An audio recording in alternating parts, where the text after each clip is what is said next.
बिस्मिल्लाहिर्रहमानिर्रहीम। I am Shahriyar Malik.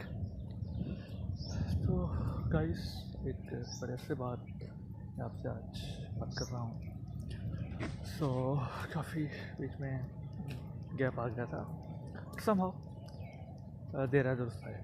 आज मैं जो टॉपिक पे बात करना चाहता हूँ, आज कराची के ऊपर बात करेंगे। देखिए, कराची के ऊपर हाउसिंग, वहाँ पर रिहाइश का बड़ा मसला होता है, ठीक है।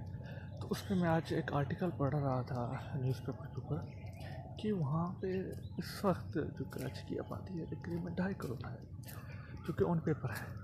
और आपको तो पता है कि हुकूमती हुकाम जो होते हैं वो आगे पीछे कर देते हैं आबादी को इलेक्शन की सीट्स वगैरह के लिए।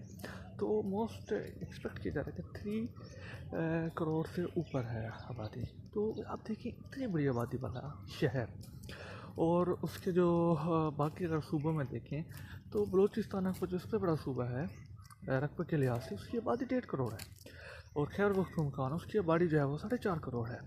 तो एक इतना बड़ा शहर जिसकी आबादी एक जो है वो एक सूबे से भी बड़ी है, तो आप समझ सकते हैं कि उसमें रिहाइश का कितना बड़ा मसला होगा। और उस आर्टिकल में ये भी था कि क्योंकि जब पाकिस्तान आज़ाद हुआ था तो उस वक्त उस शहर की जो कराची की आबादी थी वो तकरीबन 4,33,000 थी। और क्योंकि जब आज़ाद हुआ तो रेफ्यूजीज़ जब माइग्रेट करके जो है वो पाकिस्तान आना शुरू हुए, तो इस वक्त कराची एक बहुत बड़ा हब था तिजारत के लिहाज से। तो लोगों ने क्या किया कि क्योंकि उनके पास इतने पैसे नहीं थे, उनके पास जॉब्स नहीं थे, तो वो जॉब्स ढूंढने के लिए इतने बड़े शहर में आए।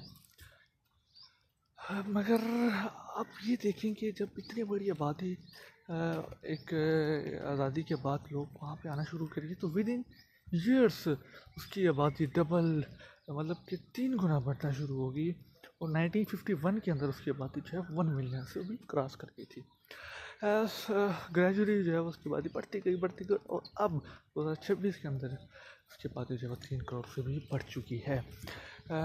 इसके ऊपर जो है वो मैं तो बड़ा एक हैरान हुआ हूँ कि जो वहाँ की गवर्नमेंट है, जो वहाँ की जो बलदियाती निज़ाम है या और भी जो उनकी अथॉरिटीज़ हैं, उन्होंने इसको कंट्रोल करने की ज़हमत ही नहीं की, उल्टा इनके बढ़ाते गए। वहाँ पे जो है वो हाउसिंग प्रोजेक्ट्स लाते गए। तो मेन थिंग इस कि वहाँ पे रिहाइश का बड़ा मसला है। और मैं एक और चीज़ आर्टिकल में पढ़ रहा था कि 580 वहाँ पे कच्ची आबादी है। मतलब कि कच्ची आबादी इस टाइप ये है कि वहाँ पे जो है वो टेम्परेरी घर जो बने होते हैं, फॉर एग्जांपल जैसे कि एक कैंप वगैरह, वहाँ पे लोग रहते हैं। मतलब कि डेकेड्स से वहाँ पे लोग रह रहे हैं, कई सालों से, 10 साल से, 15 सालों से कच्ची आबादी के अंदर। कोई जब आपके शहर के अंदर एक प्रॉपर आपको एक लिविंग स्टैंडर्ड ना दिया जाए तो लोग वहाँ पे जो है वो जाकर रहते हैं।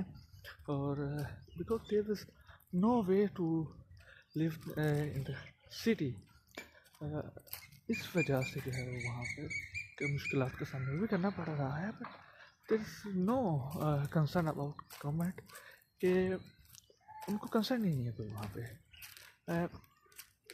1980s के अंदर जो है वो एक वहाँ की कंपनी, अमेरिकन कंपनी, उन्होंने जो है एक प्रोजेक्ट स्टार्ट किया कि 40,000 घर होगा।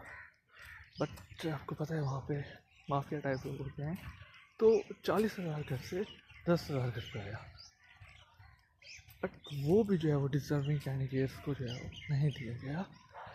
दैट्स वाई कि लोग अब वहाँ पे मूव होना शुरू हो गए हैं कच्ची आबादियों की तरफ। और ये जो तादाद है, ये 2023 के जो है वो रिपोर्ट के मुताबिक जो है वो 580 हैं वहाँ पे कच्ची आबादी। इससे भी बढ़ सकती हैं, बढ़ रही हैं। It has been going and somehow कि गवर्नमेंट को उसकी तरफ देखना चाहिए कि प्रॉपर आपको एक हाउसिंग सोसाइटीज़ बनानी चाहिए। अगर आप आबादी कंट्रोल नहीं कर सकते तो देखिए, आप फैसिलिटीज़ भी फिर आप उस तरह की नहीं दे सकते। जब उसकी बात ही बढ़ती है तो आप जो है वो अननेसेसरी जो फैसिलिटीज़ होते हैं, हॉस्पिटल, स्टेशन, सफाई का निज़ाम, बिल्कुल ये है कि ना ख़राब होना शुरू हो जाता है।